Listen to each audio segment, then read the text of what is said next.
When something unusual happens with the sensor, like a reposition, detachment, or vibration clipping, our AI detects it and raises an insight.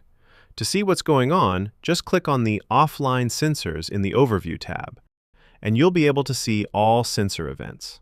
So instead of trusting bad data, you know exactly when something is wrong at the source. Open the event and you get full context: what changed, when it happened, and how it's impacting your readings. No guessing, no digging through charts. Just a clear explanation of what's going on.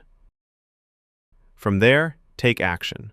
Reposition the sensor and tell the platform you've done so by updating its configuration to match the real setup. We also recommend uploading a new picture with the new sensor position. Our AI models will be retrained with the newly updated position. Aside from vibration clipping, you'll also get alert if a sensor was repositioned or has been detached, because accurate insights start with accurate data. And when the sensor is off, everything downstream is at risk. You can also find all sensor events in the Insights tab. Sensor event notifications are available on the Traction platform.